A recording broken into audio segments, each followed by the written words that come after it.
วิธีสร้างลิงก์สำหรับเอกสารเนาะเพื่อให้หมู่คู่ของเราสามารถป้อนข้อมูลหรือว่าเฮ็ดเวียกนำกันเนาะก่อนอื่นเนาะเราต้องเข้าไป Google Chrome เดี๋ยวเข้ามานี่เนาะให้เรามาเลือกอยู่บอนเก้าจับนี่เนาะอยู่บอนนี้เนาะคลิกเข้าคลิกเลือก Google Drive เลือก Drive เนาะหลังจากนั้นจะส่วนมาหน้านี้เนาะให้เรามากดเลือกอยู่บอนเขาเขียนใส่ว่าใหม่เดี๋ยวเราเลือกสร้างโฟลเดอร์ใหม่เนาะคลิกเข้าตัวอย่างเราจะใส่ชื่อว่าเป็นบทเรียนลองเบิ่งเนาะโอเคตัวอย่างซื่อๆเมื่อสร้างแล้วเนาะมันจะโชว์มาอยู่นี้ให้เราคลิกเข้า2 บาทเดี๋ยวเราคลิกเมาส์เบิ่งขวาบาทหนึ่งเดี๋ยวเลือกอัปโหลดไฟล์เพื่อจะเอาเอกสารมาสร้างเป็นลิงก์เนาะให้เราเลือกไปอยู่หน้าจอเดสก์ท็อปเนาะเพราะว่าข้อมูลเราอยู่หน้าจอเดสก์ท็อปเห็นบ่เนาะคือตัวนี้คลิกใส่หลังจากนั้นเรากด Open ข้อมูลมาแล้วเนาะเห็นบ่หลังจากนั้นเนาะเรามาคลิกเมาส์ใส่บอนนี้เนาะคลิกเมาส์เบิ่งขวาบาทหนึ่งเดี๋ยวให้เราเลือกไปอยู่ที่แท้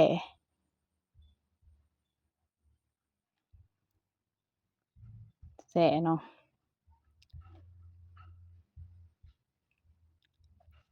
หลังจากนั้นเรามาเปลี่ยนอยู่บอนนี้เนาะจากตัวว่าจำกัดเนาะให้เปลี่ยนเป็นทุกคนที่มีลิงก์เนาะโอเคหลังจากนั้นเรามาเลือกอยู่ว่าอันนั้นผู้มีสิทธิ์อ่านนี่เนาะเห็นบ่ผู้มีสิทธิ์อ่านเนาะให้เราเปลี่ยนเป็นตัวที่3แล้วเนาะเพราะว่าถ้าผู้มีสิทธิ์อ่านนี่แม่นมีแต่สิทธิ์อ่านเนาะบ่สามารถแสดงความคิดเห็นได้เนาะสำหรับผู้แสดงความคิดเห็นได้นี่ก็แม่นตัวที่2เนาะ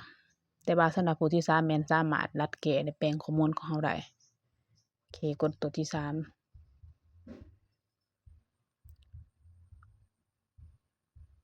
หลังจากนั้นเรากดคัดลอกลิงก์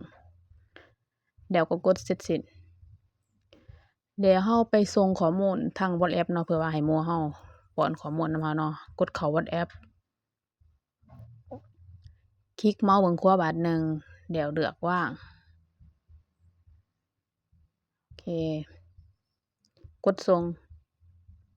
โอเคแล้วเราสามารถกดเบิ่งข้อมูลเห็นบ่เนาะตามลิงก์ที่เรามาเนาะมันจะโชว์แบบนี้เนาะขึ้นมาเห็นบ่เนาะข้อมูลดังกล่าวแม่นว่าผู้อื่นสามารถแก้ไขได้เนาะสามารถป้อนข้อมูลที่ว่ามันบ่ถูกต้องให้เห็นได้เนาะแล้วสมมุติว่าถ้าเราอยากหยุดแชร์หลังจากแต่งเฮ็ดสำเร็จแล้วเนาะเราก็เข้าไปปิดอยู่บอนเก่ากดเมาส์เบิ่งขวา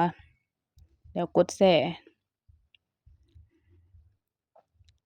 เดี๋ยวเข้าไปปิดอยู่บอนที่ว่าทุกคนที่มีสิทธิ์ให้เลือกเป็นจำกัด